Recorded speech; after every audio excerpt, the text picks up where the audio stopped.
Rome was a great empire that conquered countless cities and had a tremendous impact on the history of global warfare. We will tell you the turbulent story of building a huge empire starting from a small city by repeatedly plundering and defeating opposition. Rome stood as a monumental empire, renowned for its extensive conquests and profound influence on the course of global history, particularly within the context of warfare. The Roman Empire's reach extended far and wide, encompassing countless cities across diverse regions.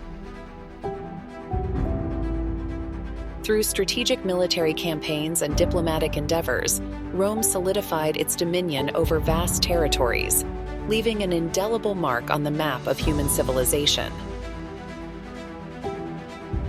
The impact on Rome on the history of warfare is immense. Roman military tactics, organization, and engineering innovations are still studied and admired today. The Roman legions, characterized by disciplined formations and adaptable strategies, achieved unparalleled successes on the battlefield.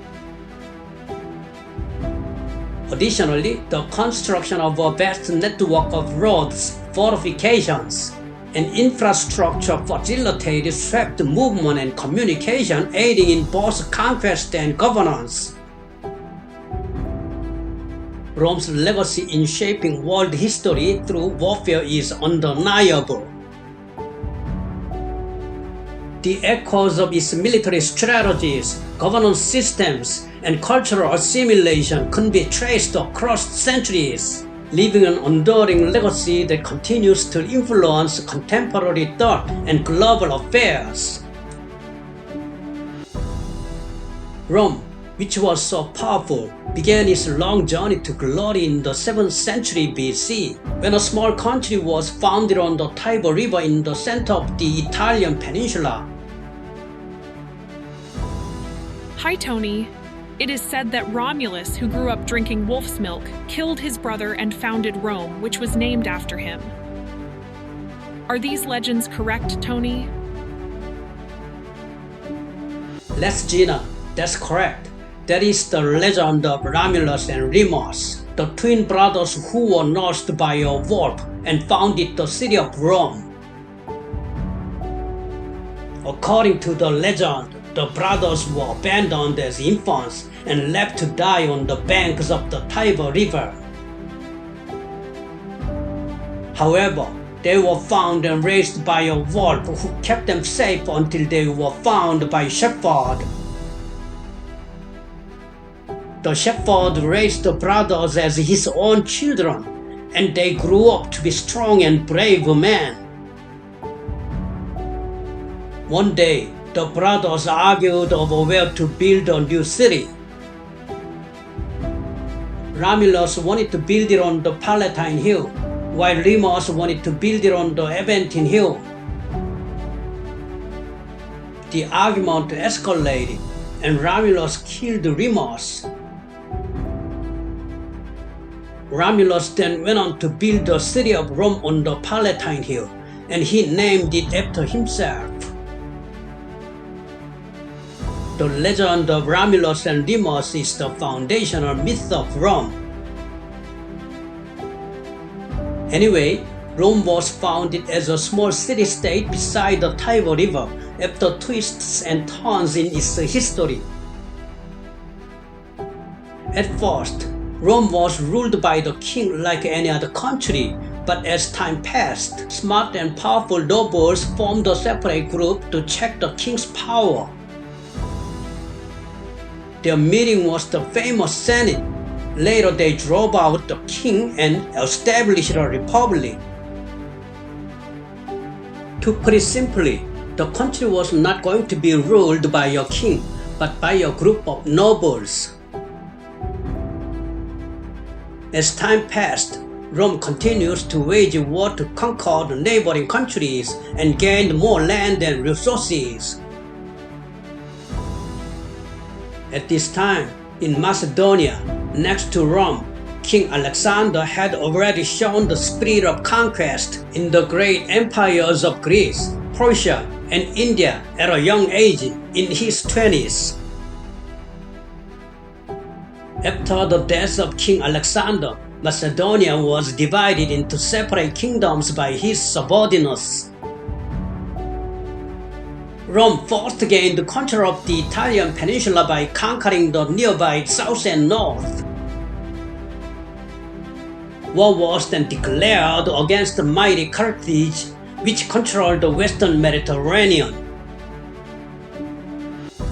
The war between Rome and Carthage is the Punic War. Rome and Carthage fought 3 great wars, and the first Punic War was fought at sea.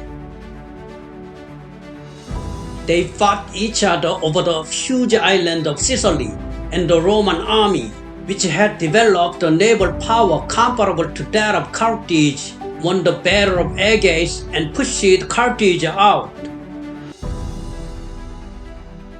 As they drove out the Carthaginian forces, the Romans obtained huge war reparations, and the huge island of Sicily became a province of Rome. In just a few years, a genius commander named Hannibal appeared in Carthage and invaded Rome to avenge the defeat of the First War. The Second Punic War had begun. Hannibal headed for the Alps, which were covered with ice and snow, with numerous elephants and troops. In fact, no one had ever crossed the Alps with an army. During this journey, Hannibal fell ill with a serious eye disease, and since then he was unable to use his right eye. Crossing the Alps and invading northern Italy, Hannibal defeated the Roman army in various places. However, his advance did not last long, and he was pushed back in the war due to strong resistance from the Roman army, so Carthage had to surrender again and pay reparations. Rome now launched the Third Punic War in order to destroy the resistance from Carthage. It was a war that completely cut off the lifelines of Carthage. Carthage resisted so strongly that even women cut off their hair to use as bowstrings. But Rome put an end to the 3 wars by thoroughly destroying Carthage. Former Carthage became a Roman province under the name of Africa. This gave Rome full control over the Mediterranean Sea. In this way, Rome succeeded in forcibly conquering territory from the Italian peninsula to the Mediterranean coast, including Carthage, within a short period of time. Rome started to bring in slaves for war, and rich people used these slaves to manage large plantations called latifundia. This development would cause societal chaos in the future, and society became unstable as the gap between the rich and the poor grew as rich people earned more money and poor people continued to be poor. Eventually, slave revolts such as the Spartacus Rebellion began to occur frequently. Spartacus, who was a gladiator slave, gathered skilled gladiator slaves and fought persistently for the freedom of slaves.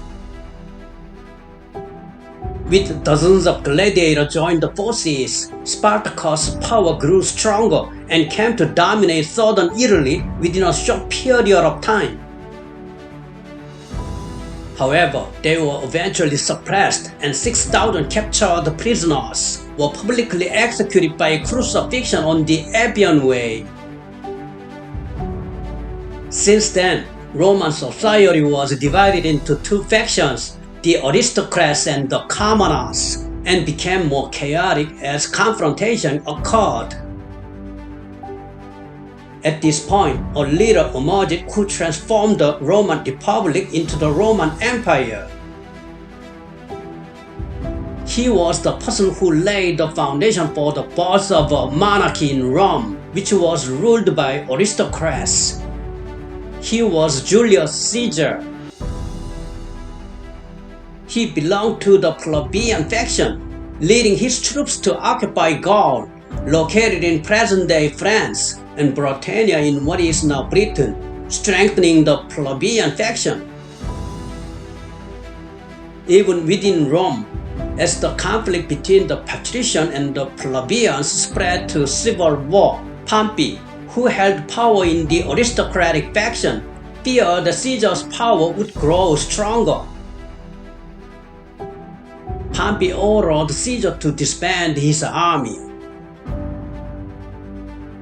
However, from Caesar's point of view, if he disbanded his army, he thought that he would die anyway, and at this point he just flipped the tables. Caesar led his army across the Rubicon and marched into Rome. He intended to completely drive out the aristocratic powers and seize hegemony for himself. The words he shouted while advancing were, "The die is cast." Caesar, who won the civil war, solidified his position as a powerful force in Rome with these many achievements. Later, he laid the foundation of the empire little by little and succeeded in becoming a powerful figure in Rome, and people began to deify him and gave him the title Caesar. By contrast, Pompey's life was threatened and he hurriedly fled to Egypt. Caesar, who pursued him to Egypt, became enamored with the queen of Egypt, Cleopatra, and married her. Later, Caesar was assassinated by Brutus, a politician he trusted. After the death of Caesar, Rome's supreme powers, Antonius Octavianus and Lepidus, divided Rome into three realms. Antonius was in charge of the east, Octavianus was in charge of the west, and Lepidus was in charge of Africa. But peace did not last long. Rome declared war on Egypt, but Antonius, who was to rule the eastern region, also betrayed Rome and joined Egypt when he became enamored with Cleopatra, the Egyptian queen. Shortly thereafter, Lepidus was quickly eliminated, leaving Octavianus to take possession of the west. Octavianus declared war on the union of Antonius and Cleopatra, and a naval battle was fought at Actium. Crucially, Octavianus, who was Caesar's adopted son, was victorious. As a result, Rome regained control of the entire Mediterranean, and Octavianus was given the title of Augustus, the dignified one, by the Senate, and ascended to the throne as the first emperor of the Roman Empire. From this time on, Republican Rome was in fact transformed into the Rome of the imperial era, ruled by emperors. It changed from a noble-centered Senate to an emperor-centered one. As time passed, rare tyrants such as Caligula and Nero rose to the throne in Rome. However, when 5 wise emperors, called 5 good emperors, ascended the throne, Rome enjoyed its heyday for about 100 years. Roman leaders chose the capable person rather than their own son to inherit the throne, and during the era of the 5 good emperors, their territory expanded and they enjoyed relative peace.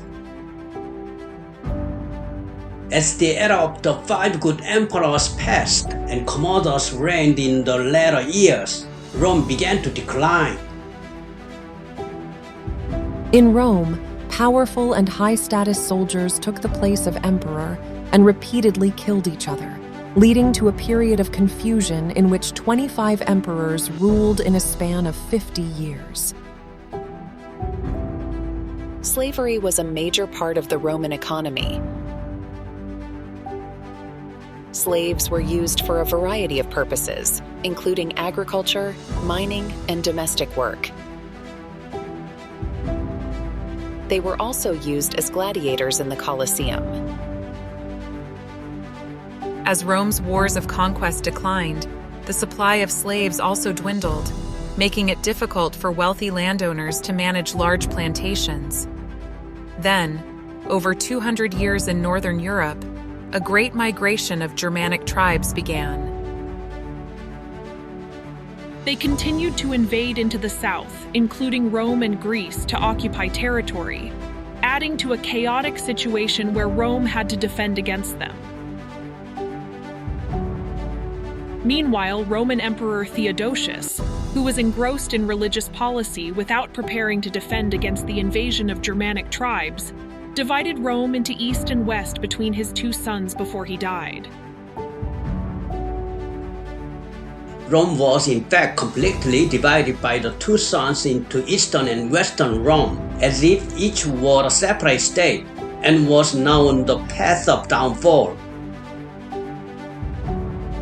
After the partition, the Western Roman Empire, which was relatively weaker than the Eastern Roman Empire, completely lost Gaul, Spain, and North Africa, becoming a land of Germanic tribes. So, the empire began to decline. This was due to a number of factors, including the invasions from Germanic tribes, economic problems, and political instability. Even the notorious Huns, nicknamed God's Whip, invaded together. Afterwards, the last emperor of the Western Roman Empire was dishonorably dethroned by Odoacer, the Germanic mercenary leader.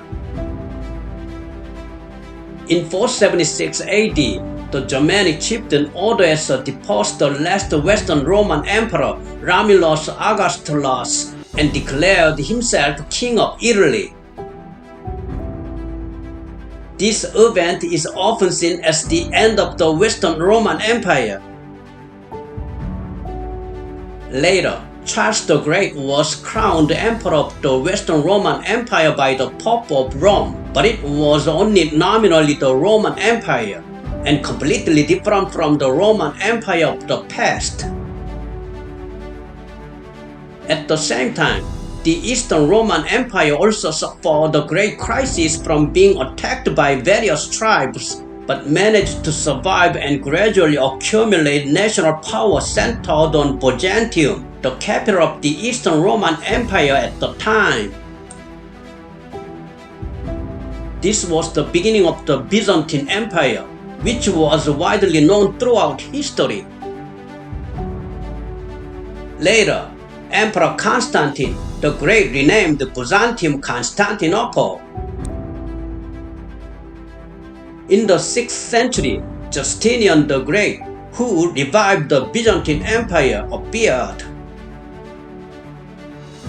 The Byzantine Empire rose to its heyday, securing most of the area surrounding the Mediterranean Sea, building the Saint Sophia Cathedral, and creating the Justinian Code, laying the foundation for the Western legal system. However, this peace and stability did not last long either. The Islamic forces next to it were getting stronger, and to make matters worse, the Byzantine Empire began to unstable as the Black Death struck Europe. The territories continued to be narrowed by continuous invasions from the east and west, such as by the Persians, Avars, Slavs, and Lombards. The Byzantine Empire, which had undergone a period of upheaval for 1,000 years, was eventually destroyed by the Ottoman Turks an Islamic power, in 1453. The Ottoman Turks, who conquered the Byzantine Empire, changed the capital, Constantinople, to Istanbul, and it remains a Turkish city to this day. The Roman Empire was one of the most powerful and influential empires in history. It began as a small city-state on the Tiber River in Italy, but it eventually grew to dominate almost all of Europe and northern Africa. No hegemonic state in the world is everlasting. The Roman Empire is a prime example of a hegemonic state that eventually collapsed. The Roman Empire was one of the most powerful and influential empires in history, but it began to decline in the 3rd century AD. There were a number of factors that contributed to the decline of the Roman Empire, including invasions by barbarian tribes, economic problems, political instability, and social problems. The glory of the Roman Empire, which seemed to be eternal, could not last. Thank you for watching the video, The Rise and Fall of Rome, provided by History and Current Events. Gina, Bella, Cindy, Helena, and Tony have contributed so far as narrators. Thank you.